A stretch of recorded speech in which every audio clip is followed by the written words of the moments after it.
Oopsie daisy now, here I go. My mind loosened and skittered across a few beautiful memories that touched me and surprised me, and then it was over. No bright white light, just a painless little snap as I penetrated the screen.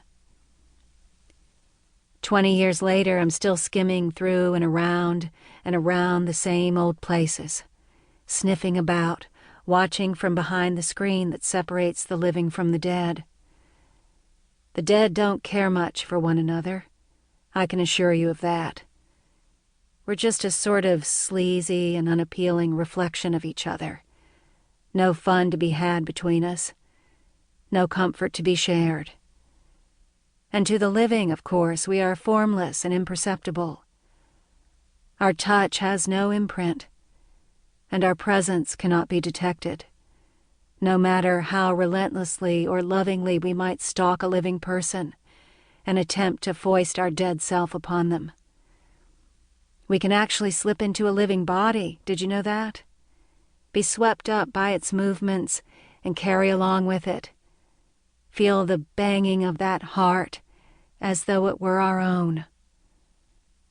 But even still, even then, the living will carry on, oblivious to our habitation.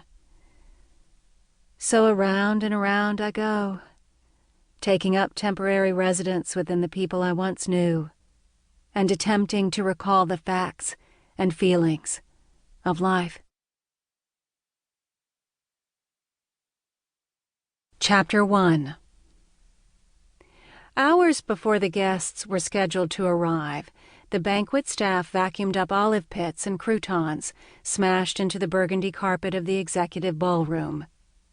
They flattened starchy white cloths over tables, assembled the chocolate fountain, and did a test run to make sure all 8 tiers were properly attached. They distributed garland and potted poinsettias throughout the room, polished glassware, and folded napkins into stars.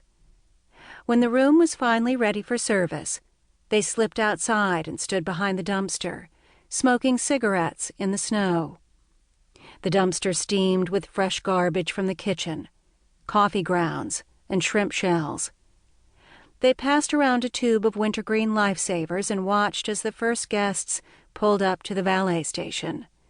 The driver was wearing a stupid-looking oversized elf hat, and he tossed the contents of a red Solo cup into the snow before passing his keys to the valet.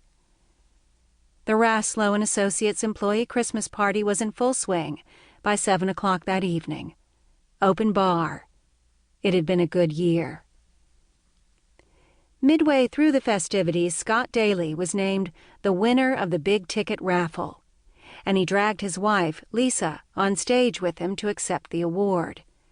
She was several inches taller than him.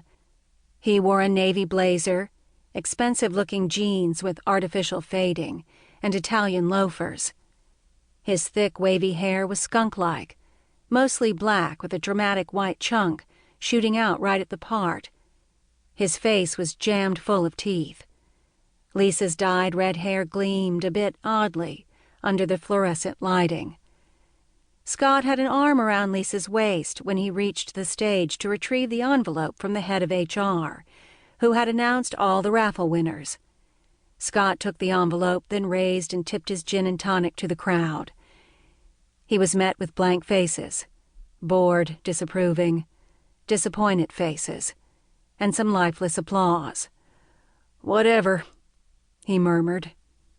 Lisa's pale face shimmered with sad exhilaration. As the two of them made their way back to their table, the CEO of the company took over the mic to offer a robust little spiel about how well the company had performed that year. At their table, Lisa didn't hear a word of the speech. She was looking over the contents of the envelope her husband had just received. A small embossed card read, "All expenses paid. 4 days and nights at Fripp Island Resort. Redeemable through the next calendar year." A brochure accompanied the card and featured many photographs of the island, as well as a map. The island was situated just off the coast of South Carolina.